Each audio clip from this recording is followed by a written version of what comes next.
Hello everybody, Vader's Vault here, showing off not really a saber that we made, but sometimes we get good customers that send us sabers that they have that they want us to remake or rebuild. This is one of those.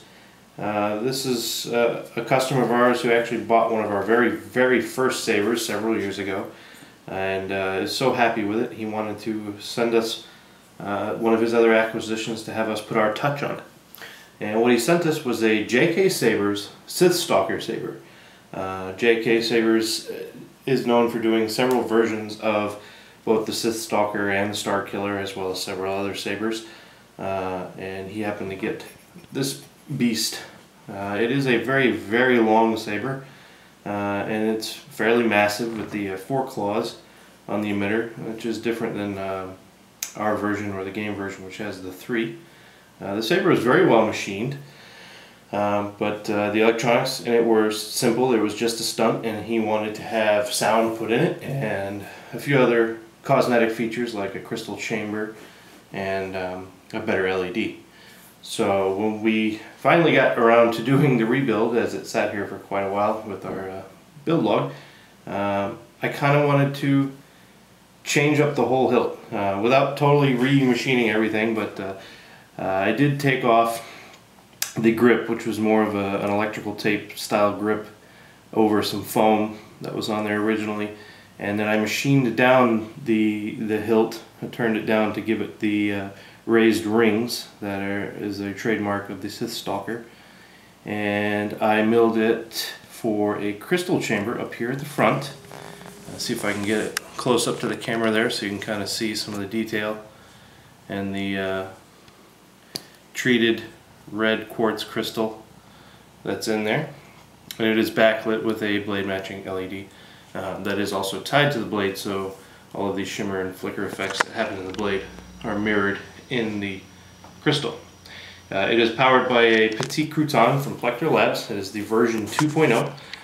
We've got flash on clash and a rumble motor that is tied into the flash circuit, so on impact and blaster block and lockup you get the rumble motor effect, and all that is driving a triple Cree red white, very bright blade with a very dramatic white flash on clash, and all that needed to be easily accessible, so I replaced the slip fit pommel with a custom threaded pommel down here that's also powder coated black with the tops of the nubs taken off.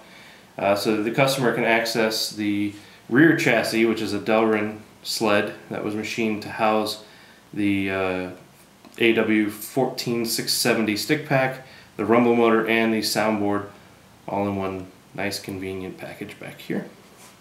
For switches, I didn't want the switches to be anything obtrusive or even really noticeable, so I used 2 very low profile tactile switches up here, kind of in line with the emitter screws that hold the emitter on, so they don't really get noticed a whole lot, but they're there for easy reach and activation of the saber. Let's get it powered on and we can show you guys the Sithstalker. The font that's on here is Night Storm's The Force Unleashed Remastered Ultimate Sith Edition. So it's got a few tweaks in it, made especially from that edition, as you'll hear in the hum. It's very loud font and very deep and very excellent for this hilt because it's huge. I'm going to get the light off. You will do my bidding until I find a new apprentice. Good old Palpy.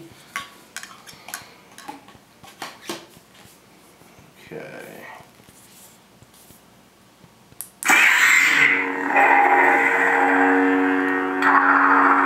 Tell the hum is interlaced with the metallic breather of the dark side Galen Merrick or Sithstalker. Very loud hum. You can see the very bright crystal in there, now backlit by that blade matching LED, flickering alongside the main blade, which as you can tell is very bright and nice dramatic white flash on clash. blasters here, a lockup.